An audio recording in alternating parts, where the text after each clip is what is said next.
Приветствую, друзья! Помимо основного направления, компания Tronsmart решила попробовать себя еще и в тематике игровых устройств, выпустив в качестве первой ласточки наушники-вкладыши под названием Battle, где нам обещают чуть ли не самую низкую задержку на рынке.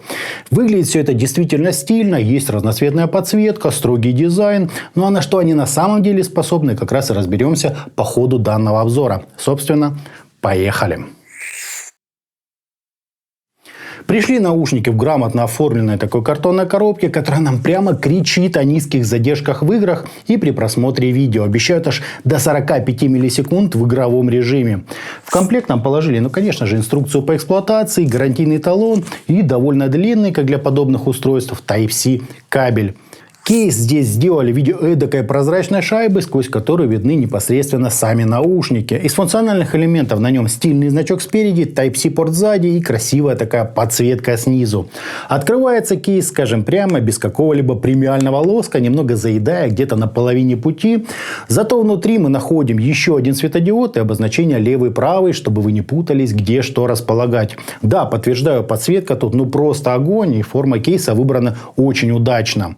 А вот сами чашечки все так же копируют старые добрые капельки от компании Apple. С внутренней их части находится единственное компенсационное отверстие для 13-мм динамического драйвера. С торца выход излучателя, прикрытый металлической сеточкой. А с обратной стороны ножка со светодиодом сверху и разговорным микрофоном внизу. С качеством последнего вы, как обычно, можете ознакомиться самостоятельно. Слушаем. Тестируем качество записи беспроводных ТВС-наушников Tronsmart Battle. Вот, собственно, так они и записывают, и именно так вас будет слышать ваш собеседник при звонке. Управляются наушники посредством сенсорного слоя на внешней панели. Одно касание здесь меняет громкость, 2 пауза, удержание переключает треки, а 3 переводят наушники в тот самый игровой режим. При установке хруста в мембраны нет и быть в принципе не может, а в паузах у меня абсолютная тишина. Да и с качеством сигнала здесь все в общем-то нормально. Расстраивает только отсутствие хоть какой-либо водозащиты и поддержка исключительно SBC кодека. ASI хотя и заявлен, но по факту его нет, по крайней мере мой смартфон такой возможности не определяет вообще. Работают они на одном заряде до 5 часов на 50% громкости. Ну а поскольку запаса тут прямо много, то примерно на это время прослушивания и можно ориентироваться. Вот так вот это, друзья, и выглядит.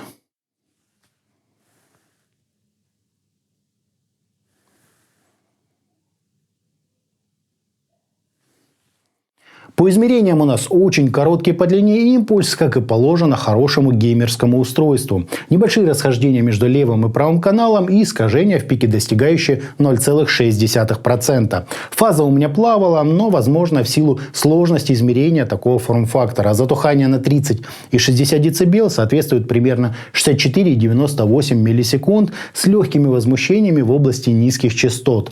А ЧХ же, как и положено вкладышам, дает заметный подъем в области низких частот на 17 дБ, умеренно ровную верхнюю середину и пик для усиления общей резкости звучания за счет акцентирования 8 кГц. По балансу тут очень сложно судить из-за особенностей посадки.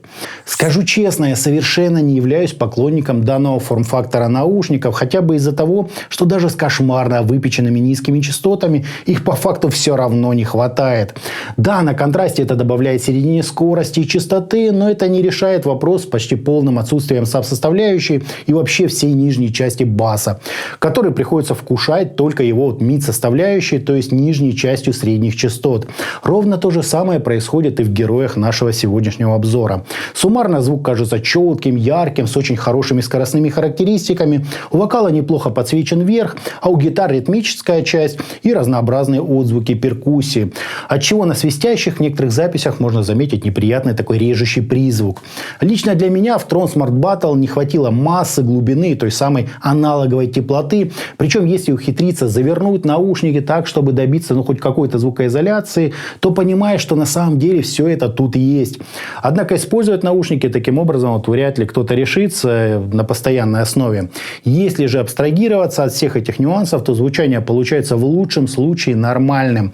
Все довольно-таки неплохо, без явных косяков и огрехов, но не более. По мне так слишком ярко, тонко и местами даже резко. Впрочем, производитель делает акцент на играх, а в этом плане данные наушники действительно хороши. Позиционирование объектов в пространстве точное, задержки минимальные, да и отработка сигнала впечатляющая. Для игр, видеороликов или книг модель реально вот самое то. Итогом, беспроводные ТВС-наушники Tron Smart Battle мне понравились своим интересным дизайном, с подсветкой, временем автономной работы, запасом по громкости и игровыми возможностями.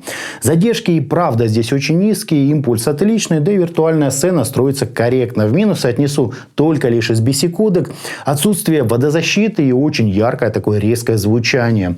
Если кто-то способен посадить подобный форм-фактор себе в уши, ну вы просто счастливчик. У меня же от подобного звука очень быстро устают уши.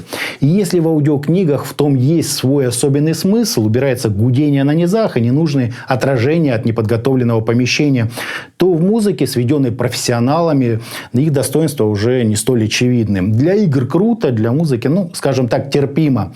Ну, а к этому мне больше нечего добавить. Это были беспроводные игровые наушники Tron Smart Battle. Всем добра, всем пока-пока. Подписывайтесь на канал.